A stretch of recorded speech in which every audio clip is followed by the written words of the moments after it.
PTI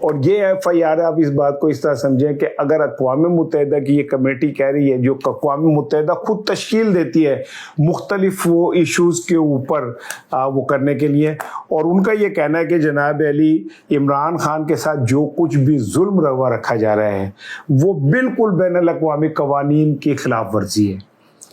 جو committee ہے اس نے کہا جی عمران خان کو قید تنہائی میں رکھا گیا اور انہیں اتنی سخت ان کے اوپر پابندی ہے کہ ان سے کوئی بھی نہیں مل سکتا، حتیٰ کہ ان کے وکلا جو ہیں وہ اڈیالہ جاتے ہیں کہ ہم نے عمران خان سے ہدایات لینی ہے، جناب ہم نے عمران خان سے کیسز کے اوپر ہدایت لینی ہے، وہ ان کو بھی نہیں ملنے دیا جاتا، رشتہ داروں کو تو ملنے ہی نہیں دیا جاتا نا۔ قید تنہائی اتنی سخت ہے کہ رشتہ داروں کو بھی نہیں ملنے دیا جاتا۔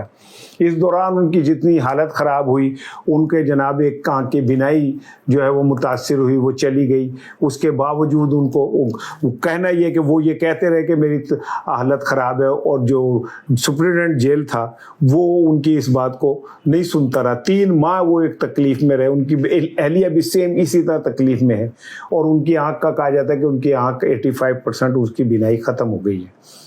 پھر ابھی جمعے کے شب عمران خان کو ایمرجنسی ہاسپٹل لایا گیا، ٹھیک ہے، اور وہاں لا کے ان کے دانتوں کا جو ہے ٹریٹمنٹ ہوا۔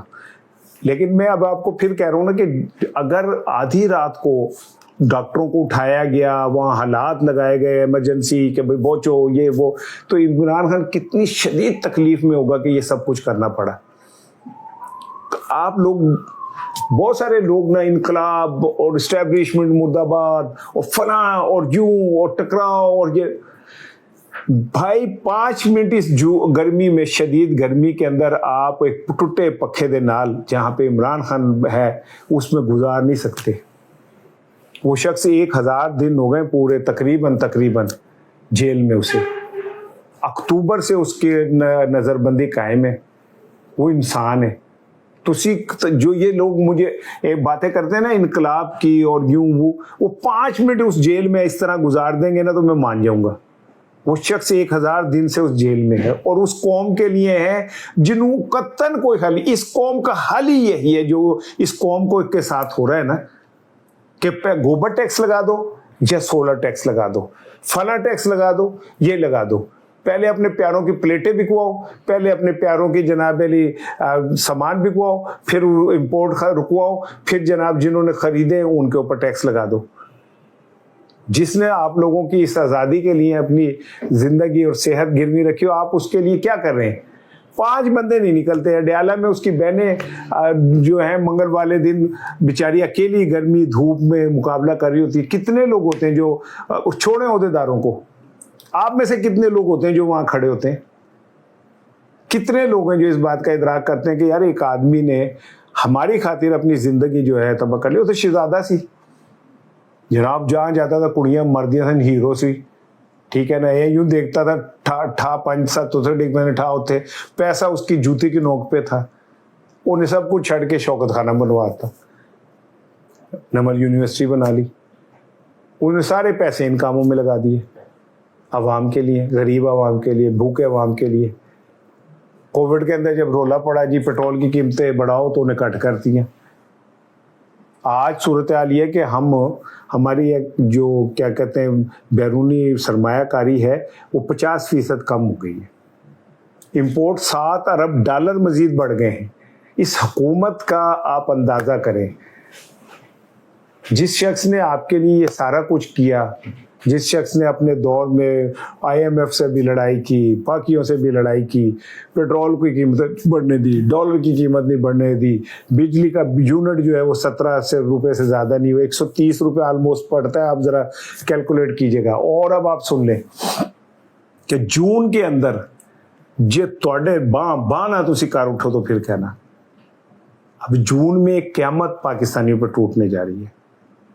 جن لوگوں کے گھر میں ایک پنکھا ہے نا، اگر وہ پنکھا بھی اتار کے نہ پھینک دیں تو پھر کہیے گا۔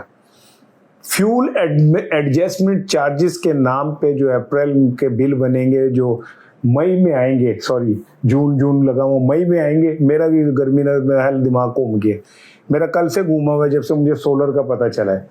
مئی میں جس دن بھی جب یہ بل آئیں گے، اگر آپ بلوں کو لے کے سڑکوں کے اوپر ٹکرے نہ ماریں یا آپ نہ سنیں کہ جی لوگوں نے اپنے بجلی وہ پنکھے ہی بند کر دیے، ایک پنکھا بھی بند کر دیا تو پھر کہے گا، لیکن ہم یہ کر لیں گے جناب، بالکل کر لیں گے، پنکھا بند کر لیں گے، اپنے میٹر توڑ دیں گے، اپنے بچوں کو کہیں گے گرمی میں سونا ہے، ہم کہیں گے کہ جی